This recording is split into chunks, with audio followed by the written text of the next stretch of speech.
말도 안 되는 일이 벌어졌습니다. 죽음을 선고받은 9살 아이가 단 한 번의 수술로 한국에서 다시 심장을 뛰게 된 거죠. 세계적 명성을 가진 아르헨티나 의사가 단 한 줄의 논문을 읽고 지구 반대편 낯선 나라로 떠난 사연. 그 마지막 희망의 여정이 지금 시작됩니다. 시작 전에 잠깐. 구독과 좋아요는 제게 정말 큰 힘이 됩니다. 그럼 오늘 이야기 시작합니다. 저는 마르코 루나입니다. 아르헨티나 부에노스아이레스에서 태어나 45해 동안 살아왔죠. 사람들은 저를 아르헨티나 최고의 소아심장 전문이라고 부릅니다. 과장이 아니에요. 부에노스아이레스 중앙심장센터 부원장 자리에 앉아 있고 매년 전 세계 의료 심포지엄에 초청받거든요. 제 손을 거쳐간 아이들이 몇 명인지 세어본 적 있습니다. 1000명이 넘어요. 그 작은 심장들을 하나하나 고쳐주며 살아왔죠. 동료들은 저를 기적을 만드는 의사라고 했습니다. 정말 그렇게 생각했어요. 제가 못 고치는 심장은 없다고 말이죠. 그런 자신감은 5년 전부터 시작됐습니다. 아내 카르멘을 교통사고로 잃은 후였어요. 그때 딸 루시아는 겨우 4살이었죠. 슬픔을 잊기 위해 더 열심히 일했습니다. 수술실이 제 도피처였어요. 거기서만큼은 모든 걸 통제할 수 있었거든요. 루시아는 정말 예쁜 아이입니다. 엄마를 쏙 빼닮았죠. 커다란 갈색 눈에 곱슬거리는 머리카락, 언제나 밝게 웃는 모습이 카르멘과 똑같았어요. 저는 그 아이를 위해 살았습니다. 최고의 아빠가 되려고 노력했죠. 매일 아침 루시아를 학교에 데려다주고 병원에 갔습니다. 오후에는 함께 공원에서 축구를 했죠. 주말이면 해변으로 드라이브를 떠났어요. 그런 평범한 일상이 얼마나 소중한지 그때는 몰랐습니다. 제 인생은 완벽했어요. 명성도 있고 경제적으로도 풍족했죠. 부에노스아이레스 최고급 주택가에 있는 집, 독일제 고급 승용차, 스위스 시계까지. 무엇 하나 부족한 게 없었습니다. 하지만 인생이라는 게 그렇더군요. 가장 완벽하다고 생각하는 순간 모든 것이 무너져 내리기 시작하죠. 저에게 그 순간은 작년 봄이었습니다. 루시아가 8살 되던 해말이에요. 처음엔 별거 아닌 증상이었어요. 아이가 조금만 뛰어도 숨을 헐떡였죠. 감기인 줄 알았습니다. 소아과에서 처방받은 감기약을 먹였어요. 하지만 증상은 나아지지 않았습니다. 며칠 후 루시아가 계단을 오르다가 주저앉았어요. 파란 입술, 가쁜 숨소리. 그 순간 제 가슴이 철렁 내려앉았습니다. 소아심장 전문의인 제가 내 딸의 증상을 왜 못 알아봤을까요? 아니, 알고 있었지만 인정하고 싶지 않았던 거죠. 그날 밤 저는 루시아를 안고 병원 응급실로 달려갔습니다. 엑스레이 사진을 보는 순간 세상이 무너지는 것 같았어요. 제가 평생 고쳐온 그 심장병이 내 딸에게 있었던 겁니다. 루시아의 진단명은 이중 대동맥궁 협착이었습니다. 혈관이 기도와 식도를 둘러싸면서 압박하는 아주 희귀한 선천성 심장기형이죠. 전체 선천성 심장병 중에서도 1%도 안 되는 드문 질환이에요. 처음 진단을 받았을 때 저는 크게 당황하지 않았습니다. 제가 이 분야 전문가잖아요. 비슷한 수술을 수없이 해왔거든요. 루시아 정도면 충분히 고칠 수 있다고 생각했죠. 하지만 정밀검사 결과를 보고 나서야 깨달았어요. 루시아의 경우는 달랐습니다. 대동맥궁이 2개로 나뉘어져 있을 뿐만 아니라 폐동맥과 복잡하게 얽혀 있었어요. 게다가 심장 좌심실에도 이상이 있었죠. 제가 아는 교과서적인 방법으로는 수술이 불가능했습니다. 혈관을 분리하는 순간 대출혈이 일어날 위험이 너무 컸어요. 자칫하면 수술대 위에서 루시아를 잃을 수도 있었죠. 저는 전 세계 동료들에게 연락했습니다. 미국 존스 워싱턴 병원의 로버트 교수, 독일 베를린 중앙병원의 밀러 박사, 영국 런던 소아병원의 윌슨 교수까지. 모두 소아심장외과의 세계적 권위자들이에요. 하지만 답은 똑같았습니다. 현재 의학 기술로는 루시아를 살릴 방법이 없다는 거였죠. 로버트 교수는 이렇게 말했어요. 마르코, 미안하다. 이번엔 기적도 한계가 있는 것 같다. 저는 밤잠을 이루지 못했습니다. 루시아가 잠든 모습을 바라보며 눈물을 흘렸어요. 세상에서 가장 사랑하는 사람을 제가 구하지 못한다니. 의사로서의 자존심이고 뭐고 다 무너져 내렸죠. 그런 절망의 나날이 한 달쯤 계속됐을 때였습니다. 저는 의학 논문 데이터베이스를 뒤지고 있었어요. 혹시나 하는 마음으로 전 세계 최신 논문들을 하나하나 찾아봤죠. 그때 발견한 게 한국 서울중앙대학교 병원의 논문이었습니다. 정유진이라는 교수가 쓴 거였어요. 제목은 복잡 대동맥군 기형의 새로운 단계적 수술법. 영어로 써진 짧은 논문이었죠. 처음엔 별로 기대하지 않았어요. 한국이라고 하면 전자제품이나 자동차로 유명한 나라 정도로만 알고 있었거든요. 의료기술은 유럽이나 미국이 최고라고 생각했죠. 그런데 논문을 읽어보니 깜짝 놀랐습니다. 정유진 교수는 루시아와 똑같은 경우를 수술한 경험이 있었어요. 게다가 성공했다는 거예요. 수술 방법도 혁신적이었죠. 기존 방법과 달리 한 번에 모든 걸 고치려 하지 않고 단계를 나누어서 접근하는 거였어요. 먼저 압박을 풀어주고 시간을 두고 두 번째 수술로 완전히 교정하는 방식이었죠. 논문에 따르면 성공률은 30%였습니다. 높지 않은 확률이에요. 하지만 다른 선택지가 없었죠. 30%라도 희망이 있다면 시도해볼 가치가 있다고 생각했어요. 그날 밤 저는 한국에 대해 찾아봤습니다. 인터넷으로 서울중앙대학교 병원도 검색해봤죠. 생각보다 훨씬 큰 병원이었어요. 시설도 최신식이고 의료진 수준도 상당해 보였습니다. 가장 놀라운 건 정유진 교수의 이력이었어요. 보스턴 의대에서 연수를 받았고 세계 최고 수준의 논문들을 발표했더군요. 이건 그냥 운이 아니었어요. 실력이 뒷받침된 결과였죠. 저는 결심했습니다. 루시아를 데리고 한국에 가기로 말이에요. 마지막 희망이라도 붙잡아보자는 마음이었죠. 제 결정을 들은 동료들의 반응은 충격 그 자체였습니다. 병원 원장인 카를로스부터 시작해서 모든 사람들이 저를 말렸어요. 마르코, 정신 차려. 너는 우리 병원의 자존심이야.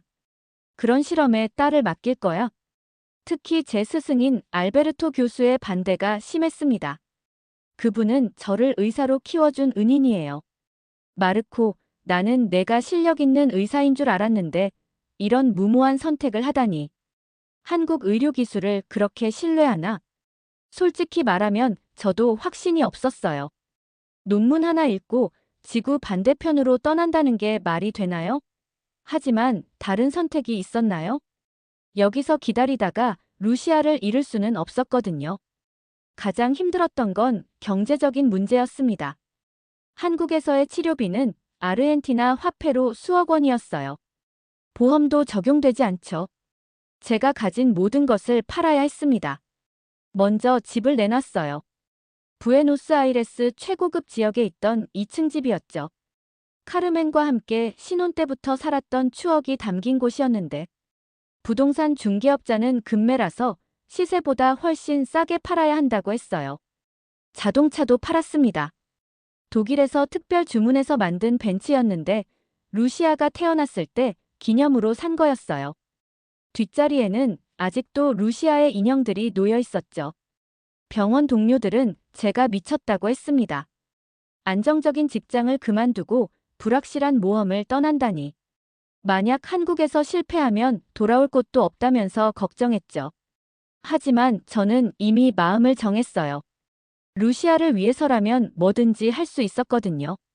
명예든 재산이든 모든 걸 포기할 각오가 되어 있었습니다. 한국행 준비는 생각보다 복잡했어요. 비자 발급부터 시작해서 의료 기록 번역, 병원 예약까지. 언어의 벽이 가장 큰 문제였죠. 한국어는 한마디도 할 줄 몰랐거든요. 루시아에게 한국에 간다고 말했을 때 그 아이는 오히려 신났어요. 아빠, 한국이 어떤 곳이야? 김치도 먹어볼 수 있어? 순수한 호기심으로 가득한 눈빛이었죠. 그 모습을 보니 더욱 마음이 아팠어요. 출발 전날 밤, 저는 카르멘의 사진 앞에 앉아 있었습니다. 여보, 내가 올바른 선택을 하고 있는 걸까? 루시아를 위험에 빠뜨리는 건 아닐까? 답은 들리지 않았지만 마음속 깊은 곳에서 용기가 솟아났어요. 공항으로 가는 길에 알베르토 교수가 전화를 걸어왔습니다. 마지막으로 한 번 더 만류하려는 거였죠. 마르코, 아직 늦지 않았어. 돌아와. 우리가 다른 방법을 찾아보자. 하지만 저는 단호하게 말했어요. 교수님, 감사합니다. 하지만 저는 아버지입니다. 의사이기 전에 말이에요. 루시아를 위해서라면 어떤 위험도 감수하겠어요. 비행기 안에서 루시아 가잠든 모습을 보며 생각했습니다. 정말 한국에서 기적이 일어날까? 24시간 비행 끝에 우리를 기다리고 있는 건 희망일까, 절망일까? 창밖으로 보이는 구름 사이로 새벽 햇살이 비쳤어요. 마치 새로운 시작을 알리는 신호 같았죠. 저는 루시아의 손을 꼭 잡고 속으로 기도했습니다. 하나님, 우리를 도와주세요. 인천공항에 도착했을 때 현실이 실감났어요. 정말로 지구 반대편에 와 있다는 게. 한국어로 된 간판들, 낯선 사람들의 얼굴, 다른 냄새와 소리들. 모든 게 새로웠고 두려웠죠. 인천공항에서 서울 시내로 향하는 버스 안에서 저는 절망감을 느꼈습니다. 한글로 된 간판들은 외계 문자 같았고 사람들이 나누는 대화는 하나도 알아들을 수 없었어요. 루시아는 제 품에 안겨서 불안해하고 있었죠. 택시를 타려고 해도 운전기사와 소통이 안 됐어요. 병원 주소를 영어로 써서 보여줘도 고개를 갸우뚱하더군요. 그때 처음으로 느꼈습니다. 아, 내가 정말 무모한 일을 저질렀구나. 짐을 끌고 서울역 근처를 헤매고 있을 때였어요. 배가 고파서 작은 식당에 들어가게 됐죠. 조그마한 김치찌개 전문점이었는데 할머니 한 분이 혼자 운영하고 계셨어요. 그분이 바로 박선자 할머니였습니다. 이른이 넘으신 나이에도 불구하고 정말 활기차셨어요. 저희가 외국인인 걸 보자마자 영어로 말을 걸어주시더군요. 어디서 왔냐고, 뭘 찾고 있냐고 물어보셨죠. 저는 한국어를 한마디도 못한다고 말씀드렸어요. 그러자 박선자 할머니가 웃으시면서 괜찮다고 자기가 도와주겠다고 하시더군요. 그 순간 저는 정말 감동받았습니다. 완전히 낯선 사람인데도 이렇게 따뜻하게 대해주시다니. 할머니는 김치찌개를 끓여주시면서 저희 이야기를 들어주셨어요. 딸의 병 때문에 한국에 왔다고 하니까 정말 안타까워 하시더군요. 그러면서 본인의 조카가 의료계에서 일한다며 도움을 줄 수 있을 거라고 하셨죠. 바로 그 자리에서 조카분에게 전화를 걸어주셨어요. 한국어로 대화하시는 걸 들으니까 정말 절실하게 저희를 도와달라고 부탁하시는 것 같았어요. 목소리에서 진심이 느껴졌죠. 조카분은 서울대학교 병원에서 간호사로 일하시는 분이었어요. 김미영 씨라고 하시더군요. 할머니가 전화를 바꿔주시니까 김미영 씨가 유창한 영어로 말을 걸어주셨어요. 김미영 씨는 정유진 교수를 잘 안다고 했습니다. 직접 연락해서 저희 상황을 설명해 보겠다고 하시더군요. 그리고 병원 예약 시스템이나 서류 준비하는 것도 도와주겠다고 약속해 주셨어요. 박선자 할머니는 저희에게 김치찌개를 먹이시면서 이런 말씀을 하셨어요. 사람 목숨은 기술보다 마음이 지키는 거라고. 의사의 실력도 중요하지만 환자를 향한 따뜻한 마음이 더 중요하다고 하시더군요. 그 말을 듣는 순간 제 가슴이 뭉클해졌어요. 지금까지 저는 기술과 실력만 믿고 살아왔거든요. 하지만 진짜 중요한 건 환자를 사랑하는 마음이었던 거죠. 할머니는 저희가 한국에 있는 동안 언제든지 이 식당에 오라고 하셨어요. 밥도 해주시고 한국어도 가르쳐 주시겠다고 하시더군요. 완전히 모르는 사람인데도 가족처럼 대해주시는 거예요. 그날 저녁 김미영 씨에게서 연락이 왔습니다. 정유진 교수와 이야기했는데 내일 당장 병원에 와서 상담을 받을 수 있다고 하더군요. 루시아의 의료 기록도 미리 검토해 보겠다고 했대요. 호텔에서 잠자리에 들기 전에 루시아가 저에게 말했어요. 아빠, 여기 사람들 정말 착한 것 같아. 할머니도 너무 좋으시고. 그 순간 저는 확신했습니다. 한국에 온 게 옳은 선택이었다고요. 박선자 할머니 덕분에 저는 한국에서의 첫날 밤을 희망으로 보낼 수 있었어요. 완전히 절망적이었던 상황이 단 한 사람의 따뜻한 마음 때문에 완전히 바뀐 거죠. 이제 내일이면 정유진 교수를 만나게 됩니다. 과연 어떤 분일까요? 정말로 루시아를 살릴 수 있을까요? 처음으로 한국에 대한 기대감이 생겼어요. 서울대학교 병원에 처음 들어섰을 때 제가 느낀 건 경외감이었습니다. 규모부터가 상상을 뛰어넘었어요. 로비만 해도 제가 일하던 부에노스아이레스 병원 건물 전체보다 컸죠. 최신 시설들이 정말 인상적이었어요. 김미영 씨가 직접 나와서 저희를 맞아주셨습니다. 생각보다 젊으셨는데 정말 친절하고 전문적이셨어요. 병원 내부를 안내해 주시면서 각 과의 특징들도 설명해 주시더군요. 정유진 교수 사무실에 도착했을 때 제 심장이 빨리 뛰었어요. 드디어 만나게 되는구나. 루시아의 마지막 희망을 만나게 되는구나. 문을 두드리는 제 손이 떨렸죠. 정유진 교수는 제 예상과 완전히 달랐습니다. 40 초반으로 보이는 여성분이셨는데 정말 차분하고 온화한 인상이셨어요. 세계적인 외과 의사라고 하기에는 너무 부드러워 보이셨죠. 하지만 대화를 나누면서 깨달았어요. 정유진 교수의 실력은 정말 대단했습니다. 루시아의 의료 기록을 보시더니 바로 핵심을 짚어내시더군요. 이 정도 복잡한 케이스는 정말 드물다고 하시면서도 충분히 시도해 볼 만하다고 하셨어요. 가장 놀라웠던 건 정유진 교수의 접근 방식이었습니다. 단순히 의학적 설명만 하는 게 아니라 제 마음까지 헤아려 주시는 거예요. 아버지로서 얼마나 힘드셨을지 이해한다고 함께 최선을 다해보자고 하시더군요. 루시아를 직접 진찰하시는 모습도 인상적이었어요. 아이 눈높이에 맞춰 앉으셔서 천천히 설명해 주시고 무서워하지 않도록 계속 미소를 지어주셨죠. 루시아도 금세 정유진 교수를 좋아하게 됐어요. 검사 결과를 놓고 논의할 때였습니다. 다른 의료진들도 함께 참석했는데 의견이 갈렸어요. 일부는 위험성이 너무 크다고 했고 다른 일부는 시도해 볼 만하다고 했죠. 그때 정유진 교수가 이런 말씀을 하셨어요.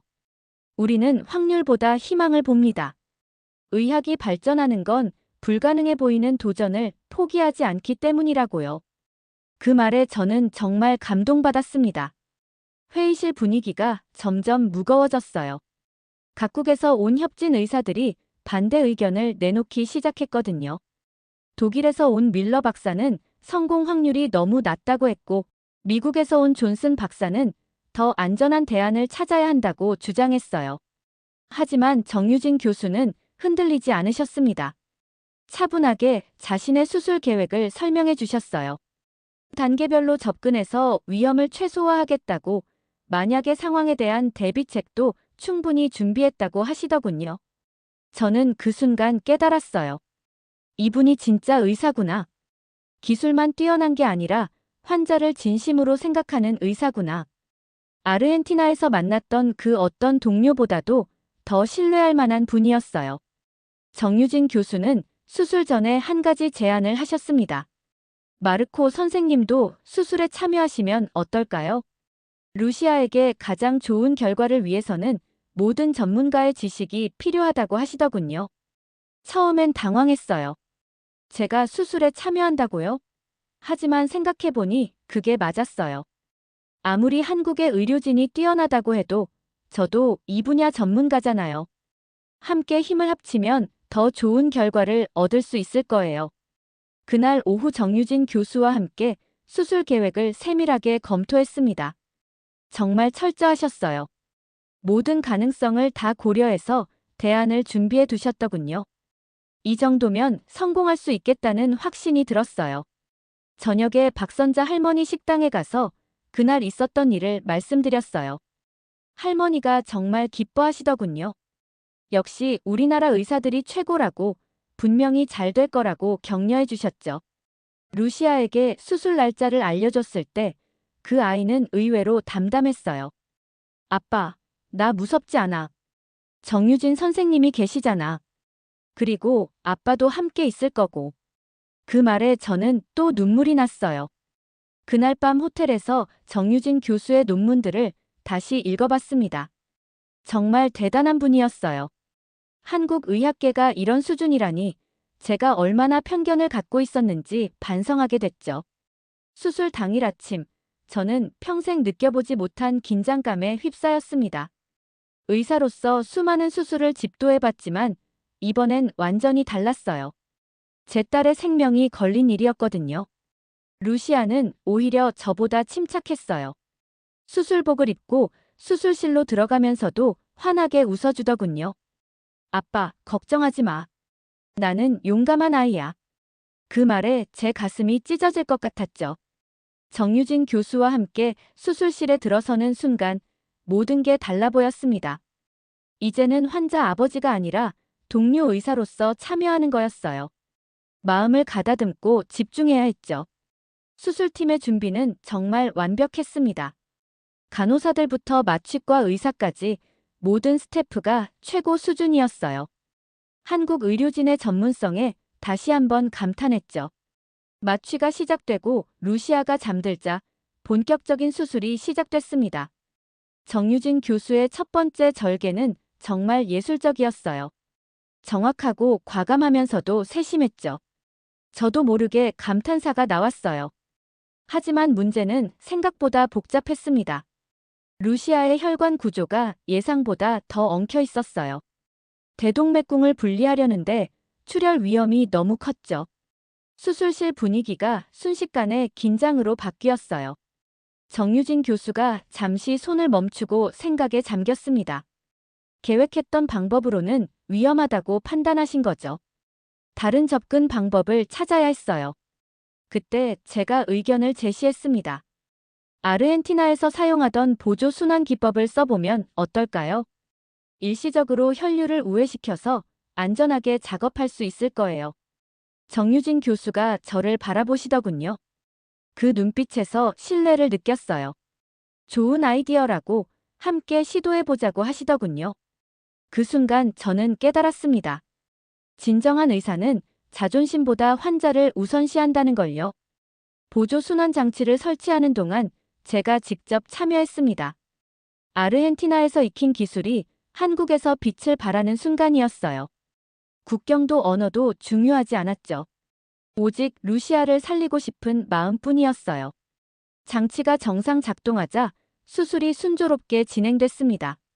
정유진 교수의 손놀림은 정말 예술 그 자체였어요. 마치 오케스트라 지휘자처럼 정확하고 우아했죠. 가장 위험한 순간이 왔습니다. 엉켜있던 혈관을 분리하는 과정이었어요.